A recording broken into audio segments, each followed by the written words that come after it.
السلام علیکم ورحمۃ اللہ وبرکاتہ۔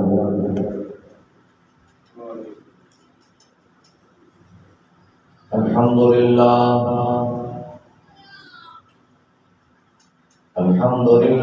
نحمده ونستعینه ونستغفره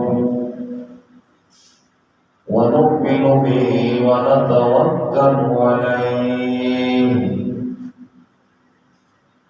ونعوذ بالله من شرور أنفسنا ومن سيئات أعمالنا من يهده الله فلا مضل له ومن يضلل فلا هادي له ونشهد أن لا إله إلا الله وحده لا شريك له ونشهد أن سيدنا وسندنا وغوثنا وغياثنا ومغيثنا وعيننا وعوننا ومعيننا وحبيبنا وحبيب ربنا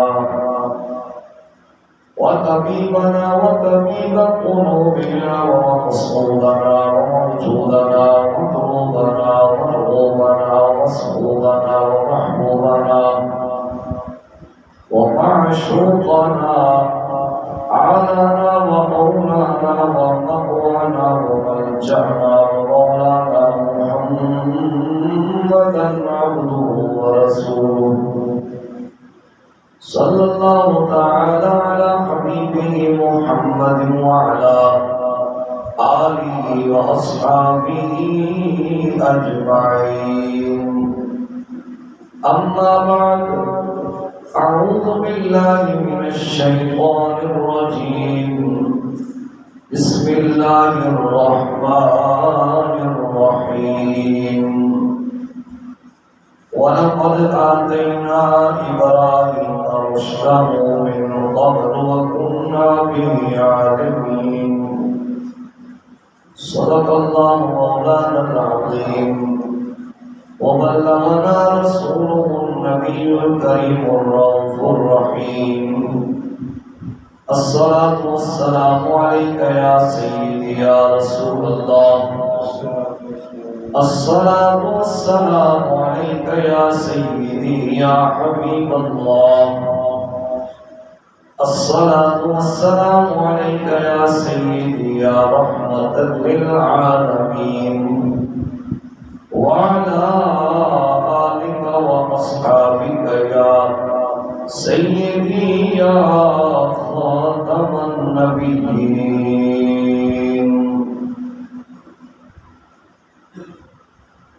اللہ رب العزت کی حمد و ثنا، اللہ کے پیارے حبیب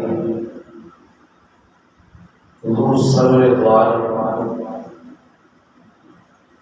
رحمت عالم صلی اللہ علیہ وآلہ وبارک وسلم علی ذات بابرکات پر ہدیہ درود و سلام پیش کرنے کے بعد اللہ کریم کا کروڑا شکر ہے کہ جس نے ہمیں زندگی میں ایک بار پھر جمعہ مبارک کی گھڑیاں نصیب فرمائی. اللہ کریم سے التجا ہے کہ اللہ پاک ہم سب کی حاضری کو قدر قبولیت عطا فرمائے. آج کا ہمارا عنوان ہے توحید ایک زندہ قوت. ایسی قوت ہے جو بندے کو ہزاروں کے سامنے ڈٹ جانے کی طاقت عطا کر دیتے ہیں. طرح کا حال ہونا اس کے لاکھوں لوگ کروڑوں لوگ غالب ہوئے. انسان فطرت کمزور پیدا کیا ہے، وخلق الانسان ضعیفا، انسان کمزور پیدا کیا ہے، لیکن توحید ایک ایسی قوت ہے جو بندے کے اندر حرارت پیدا کرتا ہے۔ اور اللہ کے نبی، اللہ کے تمام پیغمبر مختلف قوموں کے پاس عقیدہ توحید کی دعوت دے کر تشریف لاتے رہے ہیں، لوگوں کو عقیدہ توحید سے آشنا کرتے رہے ہیں، لوگوں کو اللہ کی وحدانیت کا پیغام دیتے رہے ہیں۔ یاد رکھیں بنیادی طور پہ ہمارے 3 عقیدے ہیں۔ نمبر 1 عقیدہ توحید، یعنی اللہ کو ایک ماننا، اس کی ذات، اس کی صفات، اس کے اسماء میں کسی کو اس کا شریک نہ ٹھہرانا۔ نمبر 2 عقیدہ رسالت، نبی کریم صلی اللہ علیہ وسلم کی رسالت کا اقرار کرنا، حضور کو آخری نبی تسلیم کرنا۔ اور نمبر 3 عقیدہ آخرت، یعنی یوم قیامت پر ایمان رکھنا۔ یہ بنیادی طور پہ ہمارے 3 عقیدے ہیں جن کو ماننا ہر مسلمان کے لیے واجب ہے۔ اور عقیدہ توحید کا بہت ایک عجیب رنگ ہے، جس بندے کے پاس عقیدہ توحید پختہ ہو جاتا ہے، وہ بندے کو ہزاروں کے سامنے ڈٹ جانے کی قوت عطا کر دیتا ہے۔ اس حوالے سے ہم سیدنا ابراہیم علیہ السلام کے معاملات کو دیکھتے ہیں کہ آپ نے کس طرح عقیدہ توحید کی تصویر پیش کی، جو انوکھی بھی ہے، البیلی بھی ہے، اور جرأت افشا بھی ہے، اور باطل کو جلا دینے والی تصویر ہے، جو سیدنا ابراہیم علیہ السلام نے لاکھوں کے سامنے عقیدہ توحید کی تصویر پیش کی۔ پچھلے جواب میں نے عرض کیا کہ حضرت سیدنا ابراہیم علیہ السلام اس دور میں آنکھ کھولتے ہیں، بابل شہر کے ہر کونے پر نمرود کی شکل کا ایک بت بنا کے رکھ دیا گیا تھا۔ جو بندہ شہر میں داخل ہوتا وہ اس کے سامنے اپنے سر کو جھکاتا، اس کو سجدہ کرتا، اور اگر کوئی اس کو سجدہ نہ کرتا تو اس نے سسٹم ایسا بنایا ہوتا کہ گھنٹیاں بجنی شروع ہو جاتی، اس کو علم ہو جاتا کہ فلاں بندے نے شہر میں داخل ہوتے وقت جو میری شکل کا بت بنا کے رکھا گیا اس کو سجدہ نہیں کیا۔ لوگ چاہتے ہوئے نہ چاہتے ہوئے بھی، مجبور ہو کر بھی اس کی شکل کا جو بت بنایا ہوتا اس کے سامنے سجدہ ریز ہوتے ہیں۔ سیدنا ابراہیم علیہ السلام نے اس دور میں آنکھ کھولی جب کفر پورے عروج میں تھا، ظلمتوں نے ڈیرے جما رکھے تھے، شب دیون نے ہر طرف پنجے کاٹ رکھے تھے، تو اللہ کا نبی سیدنا ابراہیم علیہ السلام کی عمر شریف ایک قول کے مطابق 16 سال ہے اور ایک قول کے مطابق 26 سال ہے۔ اکیلا تنے تنہا ہے، لیکن جب عقیدہ توحید کی تصویر لوگوں کے سامنے پیش کرتے ہیں تو لوگوں کو لاجواب کر کے رکھ دیتے ہیں۔ اللہ تعالیٰ نے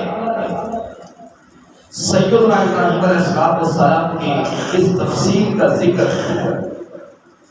سورہ الانبیاء میں بھی فرمایا اور مصدقہ میں، اور کچھ اس کا ذکر سورہ صافات میں فرمایا 12-23 میں۔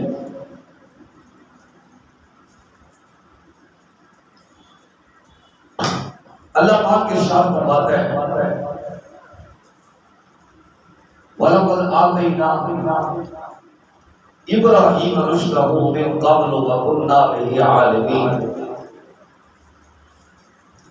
اور ہم نے ابراہیم علیہ السلام کو حکمت و رحمت فرما رکھی تھی، ہم نے ان کو دانائی عطا کر رکھی تھی، من قبل وکنا بہ عالمین، اور ہم ان کو پہلے سے ہی جانتے تھے۔ اذ قال لأبیہ وقومہ ما هذه التماثيل التي انتم لها عاکفون، جب سیدنا ابراہیم علیہ السلام نے اپنے چچا اور اپنی قوم کو نمرود کی بنائے ہوئے شکل کے بت تھے تو ان کے سامنے جب جھکتے، جب سجدہ ریز کرتے، تو سیدنا ابراہیم علیہ السلام نے اپنے چچا سے کہا کہ اے میرے چچا، یہ میں تمہیں کیا دیکھتا ہوں کہ تم مردوں کے سامنے سجدہ ریز ہوتے، اپنے سروں کو جھکاتے، یہ کیا ہے؟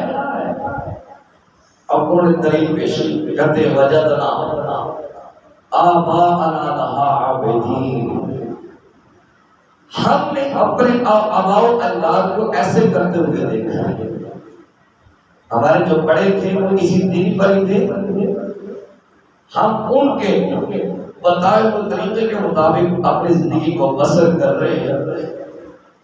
یہ انہوں نے اپنے سچے ہونے کی دلیل پیش کی۔ اب ضروری ہے کہ دلیل کا جواب دلیل سے دیا جاتا ہے، دلیل تبھی رد ہوتی ہے جب اس کے مقابلے میں کوئی دلیل قائم کر دی جائے۔ اب سیدنا ابراہیم علیہ نبینا علیہ السلام نے فرمایا قال لقد كنتم انتم وآباؤكم في ضلال مبين، تم اور تمہارے آباء و اجداد کھلی گمراہی میں، یعنی جو وہ کرتے رہے وہ بھی بہت برا کام کرتے رہے، گمراہی والا کام کرتے رہے، اور جو تم کر رہے ہو تم بھی بہت برا کام کر رہے ہو، کھلی گمراہی ہو۔ اب انہوں نے سمجھا کہ یہ بچہ ہے، اس کی عمر 16 سال ہے، یہ 26 سال ہے، یہ کیسی باتیں کر رہا ہے؟ اب انہوں نے سیدنا ابراہیم علیہ السلام نے سے کہا اجیتنا بالحق ام انت من اللاعبین، کیا تو کوئی بات حق لے کے آیا یا ویسے ہم سے مذاق کر رہا ہے، ویسے کوئی باتیں کر رہا ہے، دل لگی کر رہا ہے ہم سے، یا کوئی حق بات لے کے آیا ہے؟ اب اللہ کا نبی، اللہ کا خلیل اپنے رب جلیل کے بارے میں بتاتا ہے، فرمایا قال بل ربکم رب السماوات والارض، تمہارا رب اور میرا رب وہ ہے جو زمین و آسمان کا رب ہے، جس نے جنت کو بنایا، جس نے جہنم کو بنایا، جس نے لوح کو بنایا، جس نے قلم کو بنایا، جس نے عرش کو بنایا، جس نے کرسی کو بنایا، جس نے فرشتوں کو بنایا، جس نے غلمان جنت کو بنایا، تمہارا اور میرا رب وہ ہے جو زمین اور آسمان کا رب ہے، الذی فطرہم، جس نے ان کو پیدا کیا، ان کو زمین و آسمان کو، اور زمین و آسمان کے اندر جتنی مخلوقات ہیں جس نے ان کو پیدا کیا ہے، ہمارا وہ رب ہے۔ وَأَنَا عَلَىٰ ذَلِكُم مِّنَ الشَّاهِدِينَ، اور میں اس بات پہ گواہی دینے والوں میں سے ہوں۔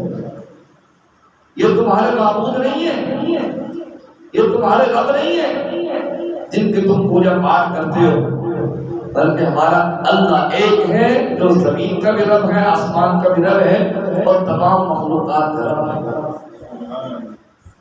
اب ہوتا یہ تھا کہ وہ 1 سال کے بعد شہر کے بعد ایک میلہ منعقد کرتے، اس میں ساری قوم جاتی ہے، اور انہوں نے سیدنا ابراہیم علیہ السلام کو دعوت پیش کی کہ آپ ہمارے ساتھ چلے۔ حضرت ابراہیم علیہ السلام نے فرمایا بھائی تم نے وہاں پہ جا کے شرک کرنا ہے، بتوں کی پوجا پاٹ کرنی ہے، میں پہلے ان کی مخالفت کرتا ہوں، کہتا میں تمہارے ساتھ کیسے جا سکتا ہوں، میں تمہارے ساتھ نہیں جا سکتا، البتہ اتنی بات ضرور ہے کہ میں تمہارے بتوں کا کسی دن کوئی بندوبست ضرور کروں گا، ان کا کوئی علاج کروں گا میں۔ اب ان کا طریقہ کار یہ ہوتا کہ جب میلے پر جانے لگتے ہیں تو پہلے وہ اپنے خود خانے میں حاضر ہوتے ہیں، وہاں پہ جا کے دعائیں مانگتے، اپنے بتوں کے سامنے مختلف قسم کی مٹھائیاں رکھتے، کھانے رکھتے اور کھانے رکھ کے چلے جاتے۔ جب واپس آتے تو پہلے بت خانے میں حاضر ہوتے، وہ کھانے اٹھا کے اپنے بتوں کا تبرک سمجھ کے لے جاتے، پھر وہ جا کے کھاتے۔ یہ ان کا طریقہ کار تھا کہ جب سفر پر جانے لگتے تو تب بھی بت خانے میں حاضر ہوتے، اور جب سفر سے واپس آتے تب بھی بت خانے میں سیدھا آتے، پھر اپنے گھروں کو جاتے۔ یہ ان کا طریقہ کار تھا۔ اور ہمارے نبی کریم صلی اللہ علیہ وسلم نے جو ہمیں طریقہ عطا فرمایا، جب نبی کریم صلی اللہ علیہ وسلم کی سفر پر تشریف لے جانے لگتے، حضور سارے گھروں سے ہو کر اینڈ میں مسجد میں تشریف لاتے، وہاں پہ 2 رکعت نوافل ادا فرماتے اور سفر پر روانہ ہو جاتے۔ اور جب نبی کریم صلی اللہ علیہ وسلم واپس تشریف لاتے، حضور گھروں میں جانے کے بجائے سیدھا مسجد میں تشریف لاتے، 2 رکعت نوافل ادا کرتے، پھر گھروں میں حضور تشریف لے جاتے۔ یہ ہمارا بنایا ہوا طریقہ ہے جو اسلام نے ہمیں دیا، لیکن ہم نے اس کو چھوڑ دیا، ہم نے اس کو پسے کچھ ڈال دیا۔ ہمیں ایک ہی سفر پہ جانے کے وقت مسجد یاد ہے، کس وقت بنا جی؟ جب شادی ہوتی ہے ہمیں اس وقت مسجد یاد آتی ہے کہ مسجد میں جانا سلام کرنے کے لیے، سفر خیریت کے ساتھ طے ہو، پھر بھلے زوال کا بھی وقت ہو تو ہم نفل پڑھنے شروع کر دیتے ہیں، پھر ہمیں اللہ بہت یاد آ جاتا ہے۔ کیا کسی اور سفر پر جانے کے لیے ہم نے کبھی مسجد کا انتخاب کیا؟ نہیں کیا۔ پھر نبی کریم صلی اللہ علیہ وسلم کی سنت ہے کہ حضور جب واپس تشریف لاتے تو سیدھا کہاں پہ آتے؟ مسجد میں تشریف لاتے۔ کیا ہم جب دلہے کو بیاہ کے لے آتے ہیں تو لے کے آ جاتے ہیں، ہم کبھی مسجد میں سیدھا آئے؟ یہاں پہ 2 رکعت نوافل ادا کیے شکرانے کے؟ نہیں، نوافل پڑھنا تو دور کی بات ہے، ہمیں فرائض بھی یاد نہیں۔ تو ہم نے اس چیز کو پسے پوش ڈال دیا۔ ایک ہی موقع تو مسجد یاد ہے جب بیانے کے لیے جانا ہے، مسجد سے سلام نہ رہ جائے جیسے کوئی فرض واجب ہوتا ہے۔ پھر وقت کو بھی نہیں دیکھا جاتا کہ کیا وقت نماز پڑھنے کا ہے یا نہیں ہے، نہیں، پھر اپنا لطف کر دیا جاتا ہے کہ بس میں نفل پڑھنے وقت ہو یا نہ ہو۔ اس لیے بندگان خدا کہ دین کی حقیقت کو سمجھے، لیکن دین کی حقیقت کب سمجھ آئے گی؟ جب ہم جمعے کا خطبہ سننے کے لیے نہیں آئیں گے، تب ہمیں دین سمجھ آئے گا۔ جس قوم کے پاس جمعے کا خطبہ سننے کے لیے وقت نہیں ہے، وہ کون دین سمجھے گی؟ بالکل نہیں سمجھے گی۔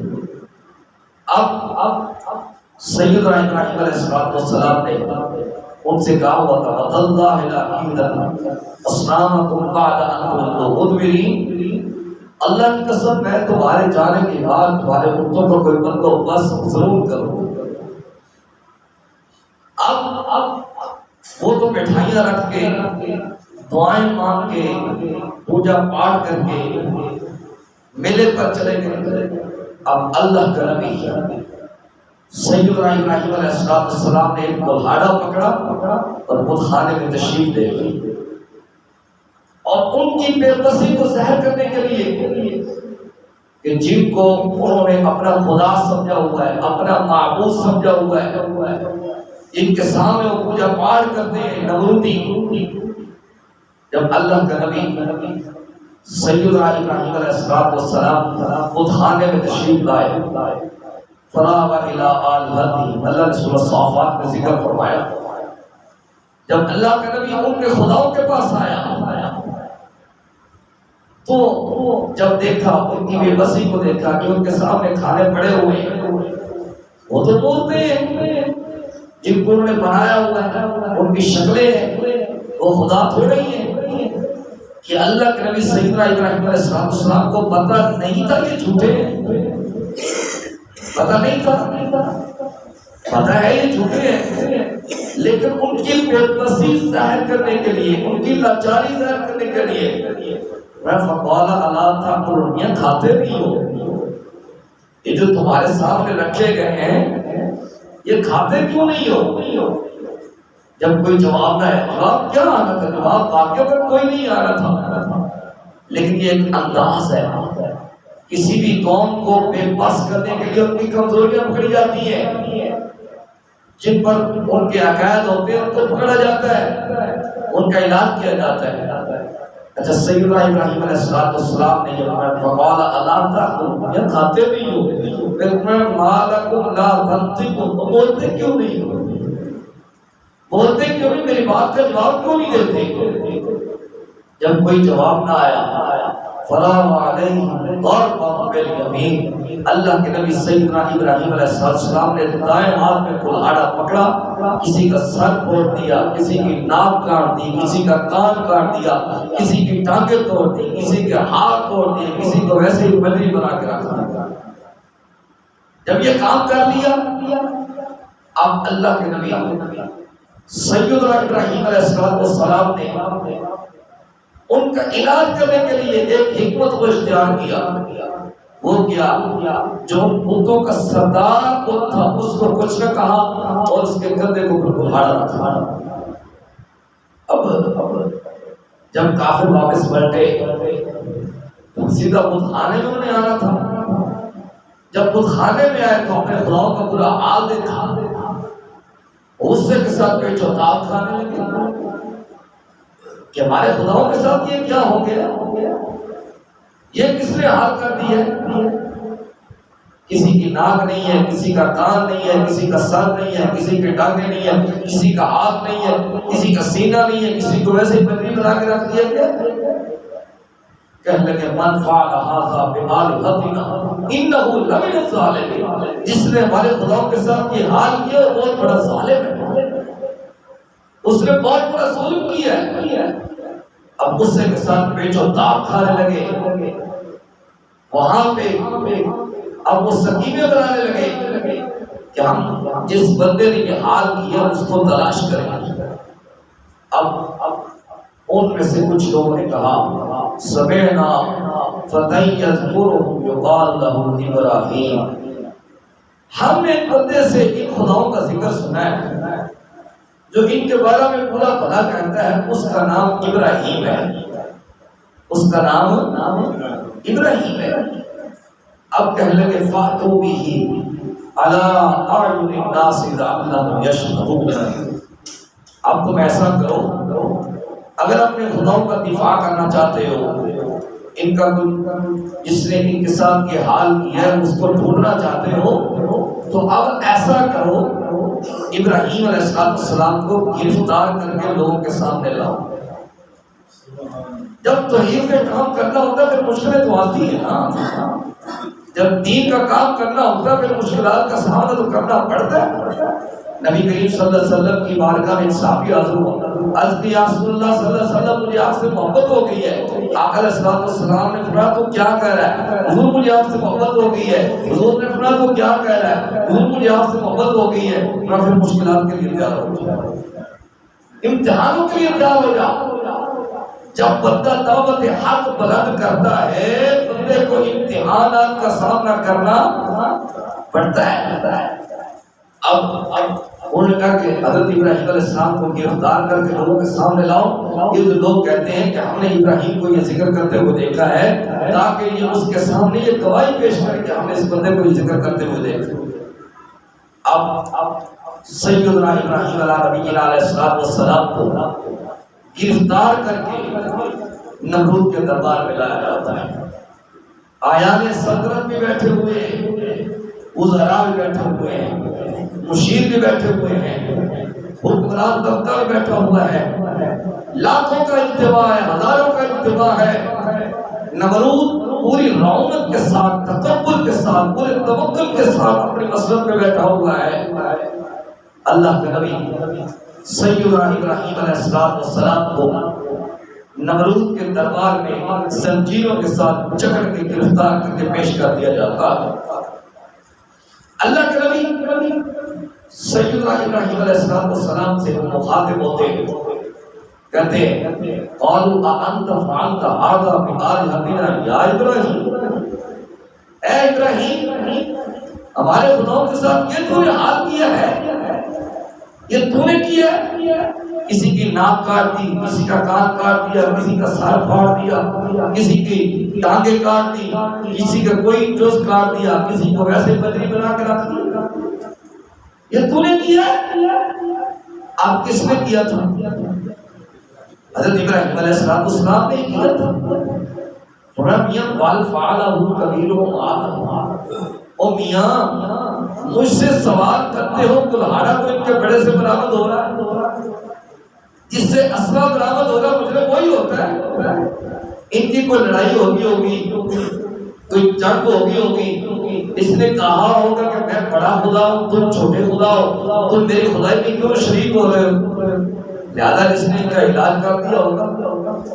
فوراً فرمایا بل فعلہ کبیرہم ھذا، ان کے بڑے سے پوچھو، فاسألوہم ان کانوا ینطقون، چلو بڑے سے نہیں پوچھے تو جن کے ساتھ ہوا ہے ان سے ہی پوچھ لو کس نے کیا ہے، ٹھیک ہے نا؟ اگر یہ بول سکتے ہیں، اگر یہ گفتگو کر سکتے ہیں تو پھر ان سے ہی پوچھ لو جن کے یہ حال ہوا ہے۔ اب یہاں پہ کچھ اشکالات آپ کے دور کرتے ہیں۔ اب بت کس نے توڑے تھے؟ حضرت ابراہیم علیہ السلام سے سارے نہ بولے، گونگے بن کے بیٹھے رہے۔ بت کس نے توڑے؟ حضرت ابراہیم علیہ السلام نے۔ اب آپ کہہ رہے ہیں کہ ان کے بڑے سے پوچھیں، یہاں پہ کچھ اشکالات ہیں، شاید کسی کے ذہن میں یہ بات آ جائے معاذ اللہ ثم معاذ اللہ کہ حضرت ابراہیم علیہ السلام نے جھوٹ بولا ہے، کہ کام تو آپ نے خود کیا ہے۔ اللہ پاک قرآن میں فرماتا ہے اذکر فی الکتاب ابراہیم، یاد کرو کتاب ابراہیم کو، انہ کان صدیقا نبیا، بے شک وہ سچے نبی ہیں۔ ان کی سچائی کے قصیدے اللہ قرآن میں پڑھ رہا ہے، ان کی سچائی کی گواہی اللہ قرآن میں دے رہا ہے۔ اور ویسے بھی نبی کی طرف گناہ کی نسبت کرنا بھی گناہ ہے۔ نبی معصوم الخطا ہوتے ہیں، نبیوں سے کوئی خدا کا شائبہ بھی نہیں ہو سکتا۔ پھر اس کا مطلب کیا ہے؟ اس کا پہلا مطلب یہ ہے کہ حضرت ابراہیم علیہ السلام نے ان کی بے بسی کو ظاہر کرنے کے لیے فرمایا کہ بھئی ان کے بڑے سے پوچھو، یہ پہلا جواب ہے۔ دوسرا اس کا جواب یہ ہے کہ حضرت ابراہیم علیہ السلام کا جو فرمان ہے کہ ان کے بڑے سے پوچھو، اس وقت چونکہ انسانوں میں سے سب سے بڑے مقام کے لحاظ سے، مرتبے کے لحاظ سے، منصب کے لحاظ سے سیدنا ابراہیم علیہ السلام، ان کی طرف اس بات کی نسبت کی جاتی ہے۔ اور اس کا تیسرا جواب یہ ہے کہ شریعت میں جب بندہ کلام کرتا ہے ایک موقع آتا ہے، اس کو توریہ کہا جاتا ہے۔ کیا کہا جاتا ہے؟ توریہ۔ توریہ کا مطلب یہ ہوتا ہے کہ کہنے والا کچھ کہہ رہا ہو اور سننے والے کچھ سمجھ رہے ہو۔ تو سیدنا ابراہیم علیہ السلام نے یہاں پہ توریہ کا استعمال فرمایا ہے۔ آپ نے ان سے کلام کیے، ان کے بڑے سے پوچھ لو۔ اب انہوں نے بڑا ملک سمجھ رکھا تھا، جبکہ سیدنا ابراہیم علیہ السلام کی مراد اپنے آپ کی ذات تھی۔ ٹھیک ہے؟ فَاسْأَلُوهُمْ إِنْ كَانُوا يَنْطِقُونَ، چلو میاں بڑے سے نہیں پوچھتے تو جن پر یہ قیامت ٹوٹی ہے، جن کے کان کاٹ دیے ہیں، جن کی ناک کاٹ دی گئی ہے، جن کا سر پھوڑ دیا گیا ہے، جن کی ٹانگیں کاٹ دی گئی ہے، جن کو بدری بنا دیا گیا، ان سے پوچھ لو نا۔ وہ جو تمہارے خدا ہیں، تمہارے معبود ہیں، ان سے پوچھ لو۔ فَرَجَعُوا إِلَىٰ أَنفُسِهِمْ فَقَالُوا إِنَّكُمْ أَنْتُمُ الظَّالِمُونَ۔ آپ کو اپنے اندر پلٹے ہیں۔ کون؟ نمرودی لوگ جو بت خانے کے مالک بھی بیٹھے ہوئے، عیال سرد بھی بیٹھے ہوئے، حکمراں بھی بیٹھے ہوئے ہیں، وزراء بھی بیٹھے ہوئے ہیں، مرشد بھی بیٹھے ہوئے ہیں۔ اب وہ اپنے اندر پلٹے، کہنے لگے فَقَالُوا إِنَّكُمْ أَنْتُمُ الظَّالِمُونَ، بے شک تم ہی ظالم ہو جو ان خداؤں کی پوجا کرتے ہو، جو اپنے ساتھ کی ہوئی کہانی بیان نہیں کر سکتے، اپنا حال نہیں بیان کر سکتے، انہوں نے ہمیں کیا دے رہے ہیں۔ سلطانوں کی سوالا پھر وہ منہ پہ منہ گئے، ہدایت کے قریب پہنچ کے پھر گمراہ ہو گئے، پھر گمراہ ہو گئے۔ اب اس کی ایک مثال پیش کرتا ہوں۔ الجامع صحیح البخاری میں حدیث پاک ہے، روم کا ایک بادشاہ گزرا ہرقل، اس کو پتا چلا کہ عرب سے کچھ لوگ آئے ہیں، یہاں پہ تاجر بن کے آئے ہیں۔ اس نے ان تاجروں کو بلایا، نبی کریم صلی اللہ علیہ وسلم کے اصحاب تھے، انہوں نے کچھ آ کے بتایا، اور اس نے اور کچھ لوگوں کو بلایا جو مکے سے آئے ہوئے تھے۔ اس نے حضور صلی اللہ علیہ وسلم کی ذات کے بارے میں کچھ سوالات کی، صحابہ نے بتایا۔ اس نے یہ پوچھا کہ وہ جو نبوت کا دعویٰ کرتا کیا اس نے کبھی جھوٹ بولا؟ صحابہ کہتے ہیں کبھی جھوٹ نہیں بولا۔ ابو سفیان صاحب بیٹھے، حضور کے رشتہ دار، ابھی تک اسلام قبول نہیں کیا تھا، وہ ان باتوں کی صداقت کر رہے ہیں، تصدیق کر رہے ہیں۔ پھر اس نے پوچھا کہ آج دن لوگ اس کے ساتھ وابستہ پڑھ رہے ہیں یا کام ہو رہے ہیں؟ انہوں نے کہا پڑھ رہے ہیں۔ ابو سفیان نے تصدیق کی۔ پھر اس نے کہا کہ اس کے خاندان میں پہلے کوئی نبی گزرا ہے؟ کہا کوئی نہیں گزرا۔ ابو سفیان نے اس کی تصدیق کی، اور اس نے کئی سوال کیے۔ سارے سوالات کرنے کے بعد اس نے اپنے وزراء کو بلایا، اپنے مشیروں کو بلایا، اپنا وہ جو قلعہ تھا بند کروا دیا، اور کہنے لگا میں تمہیں کہتا ہوں اگر تم نجات چاہتے ہو تو محمد پر ایمان لے آؤ۔ اگر تم نجات چاہتے ہو تو محمد پر ایمان لے آؤ۔ جب وزیروں نے یہ بات سنی، مشیروں نے یہ بات سنی، وہ تو دوڑ گئے۔ اب ہرقل نے دیکھا کہ یہ اگر دوڑ کے گئی بادشاہ کو خطرہ ہے، اب دروازے تو بند ہے، وہ دوڑ کے کدھر جائیں؟ اب ہرقل نے اس کو واپس بلوایا، کہتا میں تم سے بات کر رہا تھا، ہم جہاں پہ جا رہے ہیں ٹھیک ہی جا رہے ہیں، دین کے کنارے پر پہنچ کے وہ بندہ گمراہ ہو گیا۔ دین کے کنارے پر پہنچ کے وہ بندہ گمراہ ہو گیا۔ ایسے ہی نمرودی ہدایت کے کنارے پر پہنچ چکے تھے، لیکن ہر دھرمی کی وجہ سے پھر منہ ہو گئے۔ اب کہتے ہیں لقد علمت ما هؤلاء يكتبون، ابراہیم تجھے تو علم ہے، یہ تو کلام ہی نہیں کر سکتے۔ یہ اصل میراث تھا، ان کی بے بسی کو ظاہر کرنا تھا، جو ان کو خدا بنا رکھے تھے ان کی بے بسی کو ظاہر کرنا تھا۔ کہا ابراہیم تجھے تو علم ہے کہ یہ کلام نہیں کر سکتے، یہ اپنے ساتھ ہوئی ہوئی کہانی بیان نہیں کر سکتے، یہ بول نہیں سکتے، یہ نفع نقصان نہیں بتا سکتے۔ اب اللہ کا نبی اٹھ کھڑا ہوا نمرود کے دربار میں، اکیلا توحید کا پاسدار کھڑا ہوا ہے۔ افتعبدون من دون اللہ ما لا ينفعکم شیئا ولا یضرکم، ان لفظوں کے ذرا آپ ان کا روح محسوس کریں، کاش آپ کے دل میں اترے۔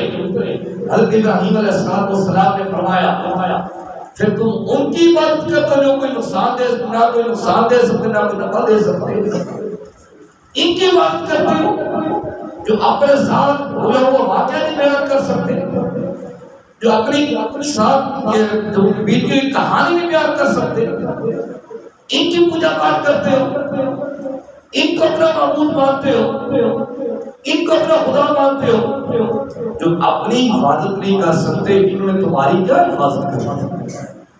انہوں نے تمہیں کیا عزت دینی ہے؟ انہوں نے تمہیں کیا عزت دینا ہے؟ انہوں نے تمہیں کیا بارش دینی ہے؟ اب یہ لوگ قریب تھا کہ ایمان لے آتے، لیکن ان کی ہر دھرمی کو لے گئے۔ جیسے ابو جہل نے میٹنگ کی نا، کہتا اگر محمد کی تاریخ بڑھ رہی ہے اس کا کوئی علاج کرو، اس کا کوئی علاج کرو. میٹنگ ہوئی، سنادید قریش بیٹھے، اجلاس ہوا. ابو لہب نے ایک رائے پیش کی، کہتے میرے پاس ایک تجویز ہے، ایک ایسے نوجوان کو بیٹو جو لات منات عزا اور حبل کے ساتھ بڑی محبت کرتا ہو، بڑی عقیدت کرتا ہو، اس کو بیٹو. معاذ اللہ ثم معاذ اللہ وہ محمد کا سر لے کے آ جائے، محمد کو قتل کر کے آ جائے. تو ابو جہل کہنے لگا تیری تجویز تو ٹھیک ہے، لیکن مجھے بتا جو محمد کی نظروں میں گیا وہ واپس آیا؟ جو محمد کی نظروں میں گیا واپس آیا؟ کیا عمر کو بھی اس ارادے سے بھیجا تھا؟ کیا ہے وہ، کیا ہے واپس نہیں آیا. آج وہ حضور کے نعرے لگا. پھر انہوں نے ایک پروگرام بنایا، حبیب بن مالک جنی کو خاطری کا، وہ مکے میں آیا، بڑا استقبال ہوا. اس میں یہ لکھا ہوا تھا کہ ان کی تاریخ آیت بڑھ رہی ہے، ان کے ساتھ جا کر مقابلہ کرو، مناظرہ کرو. جب حبیب یمنی آیا بڑا استقبال ہوا، بڑا شاندار طریقے سے استقبال کیا گیا، بڑا جلوس نکالے گئے. حبیب یمنی شکریہ ادا کیا، کہا مجھے کس لیے بلایا؟ ابو جہل کہنے لگا حضرت خاتم اشارہ تو کیا تھا، کہا چلو میرے ساتھ چلو. ابو لہب کہتا ہے چلو. ابو جہل کہتا ہے کیا کر رہے ہو؟ جو محمد کی نظروں میں گیا واپس آئے؟ ابو لہب کہنے لگا میں جاؤں گا.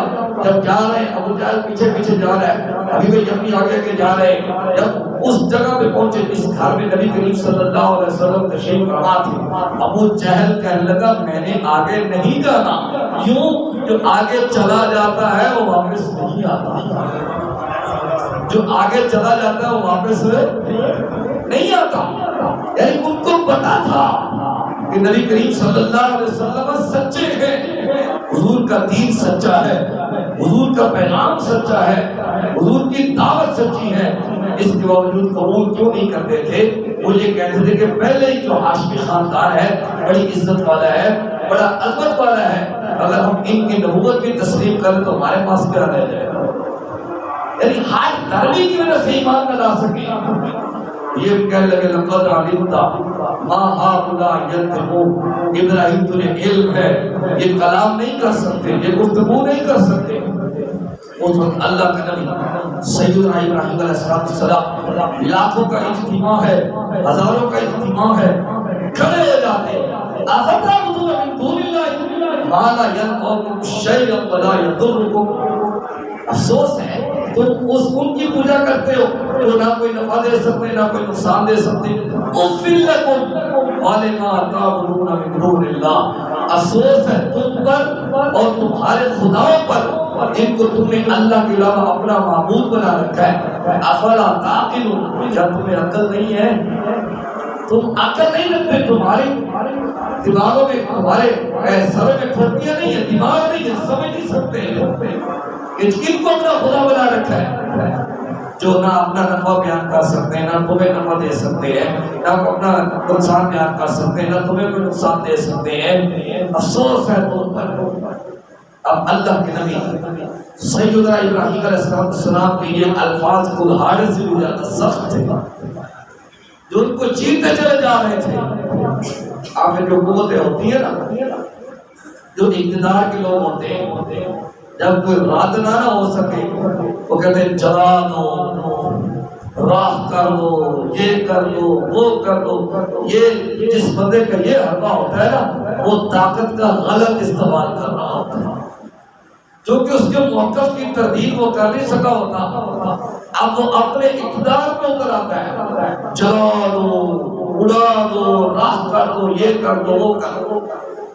اب انہوں نے بھی ایسا پروگرام بنایا. کنہوں نے؟ نمرودیوں نے. کہتے ہیں حرقوہ وانصروا آلہتکم ان کنتم فاعلین. کہتے ہیں اگر تم بڑا قرآن سن کے سبحان اللہ آپ کہنے مطلب سبحان اللہ تمہیں خوش سنتے رہا کرو، یقین کرو، سوڑ واسطے یاد و بیدار ہو کہ خطبہ نہ سنے. حرقوہ وانصروا آلہتکم ان کنتم فاعلین.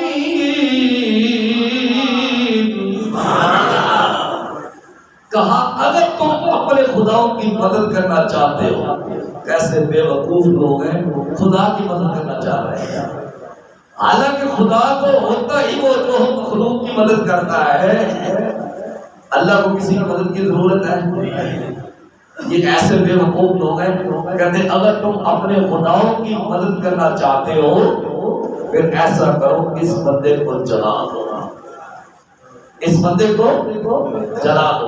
یہ کافی حربات۔ اب مورخین نے لکھا، مفسرین نے لکھا، 1 مہینہ تک لکڑی اکٹھیاں کی گئی، لکڑیوں کو جمع کیا گیا، پھر ایک چار دیواری بنائی گئی، اس کے اندر 7 دنوں تک آگ بھٹکائی گئی۔ جب آگ کے شعلے آسمان سے باتیں کرنے لگے پھر انہوں نے پروگرام بنایا کہ اب اس کو کیسے آگ میں پھینکا جائے۔ جب آگ کے قریب جاتے ہیں آگ کو جلانے کے لیے تیار ہو جاتی ہے، اس کو کیسے پھینکا جائے۔ اب شیطان نے ان کے ذہن میں ترغیب ڈالی کہ ایسا کریں ایک منجنیق تیار کریں، جب وہ تیار ہو جائے تو اس میں اس بندے کو یعنی ابراہیم علیہ السلام کو ڈال دیں، جب ڈال دیں تو اس کو دودھ سے پھینک دیں، یہ آگ میں چلے جائیں۔ منجنیق تیار کی گئی۔ جب حضرت ابراہیم علیہ السلام کو اس منجنیق میں ڈالا گیا، زنجیروں کے ساتھ باندھ کے ڈالا گیا، زنجیروں کے ساتھ جکڑ کے ڈالا گیا، قرآن قدر میں ایک ہلچل سی مچ گئی، پوروں میں ہلچل سی مچ گئی، فرشتوں میں ہلچل سی مچ گئی۔ اللہ کی بارگاہ میں عرض کرتے مولا ایک ہی تیری توحید کا پرستار ہے، اگر یہ بھی چلا گیا تو تیرا نام کون لے گا، تیری توحید کی شمع کو کون روشن کرے گا۔ اللہ پاک نے فرشتوں کو اجازت دے دی کہ جاؤ تم میرے ابراہیم سے کوئی درخواست پیش کر دو۔ سیدنا ابراہیم علیہ السلام کے پاس جبریل آیا، آ کے رب کریم کی بارگاہ میں جانے کی درخواست پیش کی، کہتے ہیں اے پیارے ابراہیم علیہ السلام میں وہاں جا سکتا ہوں جہاں کوئی نہیں جا سکتا، اگر آپ کا کوئی پروگرام ہو، کوئی آپ کی آرزو ہو، کوئی آپ کی تمنا ہو، اللہ سے عرض کر دے، اللہ پاک آپ کو اس آگ سے نجات دے دے۔ سیدنا ابراہیم علیہ السلام نے فرمایا اے جبریل مجھے بتا کافروں کے دل میں یہ بات کس نے ڈالی ہے کہ اس کو آگ میں جلا دیا جائے۔ حضرت ابراہیم علیہ السلام کی یہ بات سن کر جبریل امین عرض کرتے ہیں رب جلیل نے یہ بات ڈالی ہے۔ حضرت ابراہیم علیہ السلام فرماتے ہیں اگر جلیل ایسے ہی راضی ہے تو خلیل بھی ایسے ہی راضی ہے، اگر جلیل ایسے راضی ہے تو خلیل بھی ایسے راضی ہے۔ خواجہ غلام فرید رحمت اللہ تعالی آپ فرماتے ہیں جے سونا او میرے دکھ وچ راضی تے میں سکھ نوں چلے ڈاواں، جے سونا میرے دکھ وچ راضی تے میں سکھ نوں چلے ڈاواں۔ میاں محمد بخش رحمت اللہ علیہ آپ فرماتے ہیں جیویں پیارا او میاں راضی ہووے تے مرضی ویکھ سجن دی،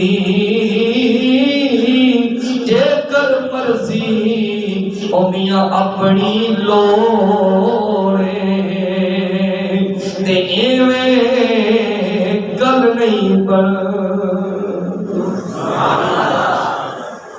اگر جلیل کی یہ رضا ہے تو خلیل اس کی رضا پہ راضی ہے، خلیل اس کی رضا پہ راضی ہے۔ اب ادھر منجنیق چلی، حضرت ابراہیم علیہ السلام آگ میں پھینکنے کے لیے اب ظاہری طور پہ آگ آسمان سے باتیں کر رہی ہے، آگ کے شعلے بھڑک رہے ہیں، اور اللہ پاک فرماتا ہے ہم نے کہا یا نار کونی بردا و سلاما علی ابراہیم، اے آگ میرے ابراہیم پر سلامتی والی ہو جا، میرے ابراہیم پر گزار ہو جا، خبردار میرے ابراہیم کا ایک ذرہ بھی نہیں چلا، میرے ابراہیم کا ایک ذرہ بھی نہیں چلانا۔ اللہ پاک کا حکم آ گیا اور فرمایا کہ سلامتی والی ہونا، اتنی ٹھنڈی بھی نہ ہو جانا کہ میرے ابراہیم کو سردی لگنی شروع، اتنی ٹھنڈی بھی نہ ہو جانا کہ میرے ابراہیم علیہ السلام کو سردی لگنی شروع ہو جائے۔ حضرت عباس رضی اللہ عنہ فرماتے ہیں اگر آگ زیادہ ٹھنڈی ہو جاتی تو ابراہیم علیہ السلام کا اس میں وصال ہو جاتا اور قیامت تک زمین سے آگ ختم ہو جاتی، قیامت تک زمین سے آگ ختم ہو جاتی۔ حالانکہ قانون ہے، یہ قانون ہے کہ آگ کا کام کیا ہے؟ جلانا۔ ہم کوئی بھی چیز پھینکے تو آگ کا کام یہی ہے، جلا دینا، یہ قانون ہے۔ لیکن جب قدرت کی باری آتی ہے پھر قانون بدل جاتے ہیں۔ قانون یہ ہے کہ بغیر باپ اور ماں کے بچہ پیدا نہیں ہوتا، لیکن اس کی قدرت یہ ہے کہ وہ چاہے تو آدم کو بغیر ماں اور باپ کے پیدا کر دیتا ہے۔ قانون یہ ہے کہ بغیر ماں کے بچہ پیدا نہیں ہو، بغیر باپ کے بچہ پیدا نہیں ہوتا، لیکن قدرت یہ ہے کہ بغیر باپ کے عیسیٰ علیہ السلام کو اللہ پاک پیدا فرما دے گا۔ ٹھیک ہے؟ قانون یہ ہے کہ آگ کا کام جلانا ہے، کوئی بھی چیز پھینک دے، آگ کا کام یہ ہے کہ اس کو جلا کے راکھ کر دینا ہے۔ لیکن جب کوئی اللہ کا سپاہی، اللہ کا بندہ اللہ کی دعوت پیش کرنے کے لیے نکلتا ہے پھر قانون بدل جاتے ہیں، پھر وہاں پہ قدرت کا قلم چلا کرتا ہے۔ نمرودیوں کا پروگرام یہ تھا کہ ہم نے آگ میں جب پھینک دیں گے تو یہ شمع ہو جائے گی۔ علامہ اقبال رحمۃ اللہ علیہ فرماتے ہیں فانوس بن کے جس کی حفاظت ہوا کرے،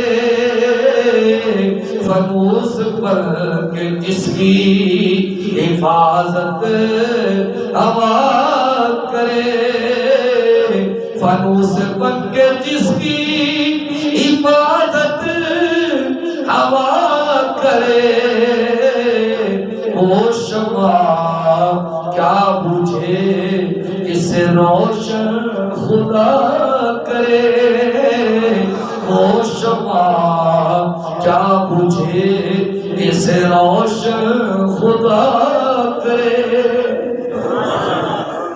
ہوتا وہی ہے جو اللہ کو منظور ہوتا ہے، جو میرے رب کی منشا ہوتی ہے ہونا وہی ہوتا ہے۔ تو انہوں نے حضرت ابراہیم علیہ السلام کو نار نمرود میں پھینک دیا۔ جب نمرود نے کئی دنوں کے بعد دیکھا کہ اب تو خاک بھی نہیں ہوگی، اب تو ذرے بھی جل چکے ہوں گے، تو کیا دیکھتا ہے ابراہیم علیہ السلام ایک سبزے پر چلتے ہوئے تشریف لا رہے ہیں۔ ظاہری طور پر باہر کونے نظر آ رہے ہیں، لیکن اللہ کے نبی سیدنا ابراہیم علیہ السلام وہاں پہ ہریالی پہ چلتے ہوئے باہر تشریف لا رہے ہیں۔ پھر آگے کیا ہوا؟ جب حضرت ابراہیم علیہ السلام نے دیکھا کہ یہ قوم ہدایت لانے والی نہیں ہے، ان کو ہدایت آنے والی نہیں ہے، جب مایوس ہو گئے تو اللہ کے نبی حضرت ابراہیم علیہ السلام نے پھر وہاں سے ہجرت کی۔ ہجرت کر کے کہاں پہ گئے؟ یہ کہانی انشاءاللہ آئندہ شروع ہوگی۔ یہ قصے قرآن میں بیان کیے اور ہمیں سمجھانے کے لیے بیان کیے، جب ہم سننے کے لیے نہیں آئیں گے ہمیں سمجھ کیا آئے گا۔ اس لیے آپ سے درخواست پیش کرتا ہوتا ہوں، میں نے کل اور پرسوں 2 دن لگائے تقریر کو اکٹھا کرنے کے لیے، حالانکہ سب کچھ پڑا ہوا ہے، لیکن یہ سب کچھ آپ کے لیے محنت کرتا ہوں کہ آپ جمعے پر تشریف لاتے تو کچھ نہ کچھ پلے پڑ جائے۔ اگر آپ تشریف ہی نہیں لائیں گے تو پھر آپ کے پلے کیا پڑے گا؟ بھئی آپ تشریف لایا کریں، میں نے آپ سے کہتے رہنا ہے اور کہتا رہوں گا، میری ڈیوٹی ہے، اللہ پاک سے التجا ہے، اللہ پاک ہماری حاضری قبول فرمائے۔ صلی اللہ تعالی علی نبیہ محمد وآلہ وصحبہ اجمعین۔ 2 منٹ تشریف رکھیں گے، کوئی بندہ نہیں اٹھے گا۔